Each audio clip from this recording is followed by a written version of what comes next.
আপনারা কম বেশি অনেকেই টিক্কা খেয়েছেন।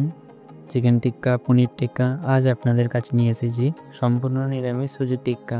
খেতে খুবই অসাধারণ লাগে। এটা বানাতে কী কী উপকরণ লাগে চলুন দেখে নিই। আমি দেবাশিস, আপনারা দেখছেন দেশি ডিলাইট সাব। সুজি টিক্কা বানানোর জন্য কী কী সবজি নিয়েছি চলুন দেখে নিই। ক্যাপসিকাম কুচি, গাজর কুচি, বিনস কুচি, 2 থেকে 3টে কাঁচা লঙ্কা কুচি, ধনেপাতা কুচি, টমেটো কুচি, আদা কুচি, আরও নিয়েছি ছাড়িয়ে রাখা কড়াইশুঁটি কুচি। গ্যাস অন করে কড়া বসিয়ে কড়াইতে দিয়ে দেব 2 থেকে 3 টেবিল চামচ সরষের তেল।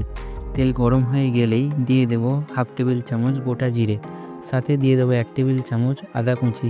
আদা কুচি দিয়ে 10 থেকে 15 সেকেন্ডের মতো ভালোভাবে ভেজে নেব, যাতে করে আদার কাঁচা গন্ধ চলে না যায়। আদা জিরেটা বেশ ভালোভাবে কুক হয়ে গেছে।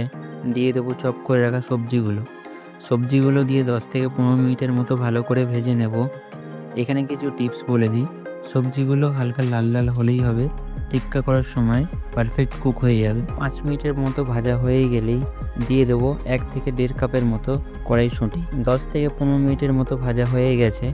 দিয়ে দেবো 1 থেকে 2 টেবিল চামচ হলুদ গুঁড়ো, সাথে আরও দিয়ে দেবো হাফ চা চামচ ধনে গুঁড়ো। সামান্য পরিমাণে জল দিয়ে ভালো করে মিশিয়ে নেব। 2 মিনিটের মতো মশলাটা মেশানো হয়ে গেলেই 1 থেকে 2 চা চামচ লবণ দিয়ে দেবো স্বাদ অনুযায়ী। সবজিটা বেশ ভালোভাবে কুক হয়ে গেছে। দিয়ে দেবো 1 কাপের মতো সুজি। সুজির পরিমাণ রয়েছে 100 গ্রাম। 100 গ্রাম সুজিতে সবজির পরিমাণ হবে 1 থেকে 2 কাপ, যার মাপ হবে 200 থেকে 300 গ্রাম। 2 কাপ জল দিয়ে 5 থেকে 10 মিনিটের মতো সুজিটা ভালোভাবে মিশিয়ে কুক করে নেব। আপনারা দেখতেই পাচ্ছেন বেশ ভালোভাবে কুক হয়ে গেছে। নামিয়ে একটা প্লেটে ঠান্ডা করতে রেখে দেব। আর সাথে দিয়ে দেবো 1 থেকে 2 টেবিল চামচ ধনেপাতা কুচি। ঠান্ডা হয়ে গেলে হাতে একটু তেল লাগিয়ে ভালো করে মেখে নেব। ভালোভাবে মেখে একটা ডো তৈরি করে নেব। ডোয়ের মিশ্রণ থেকে ছোট ছোট বল বা টিক্কা আকারের গড়ে নেব। টিক্কাগুলো বেশ ভালোভাবে গোল হয়ে গেছে। বেশি মোটাও হয়নি, বেশি পাতলাও হয়নি। সেটাও আপনাদের ভালো করে দেখিয়ে দিচ্ছি। এখানে কিছু টিপস বলে দিই। বাইন্ডিংয়ের জন্য কর্নফ্লাওয়ার বা বেসন ব্যবহার করতে পারেন। এখানে দুটোর মধ্যে কোনোটাই ব্যবহার করা হয়নি। ক্রিস্পি করতে চাইলে ডাবল কোটিংয়ে ব্রেড ক্রাম্বস ব্যবহার করতে পারেন। ফ্রাই করার জন্য একটা চাটু ব্যবহার করছি।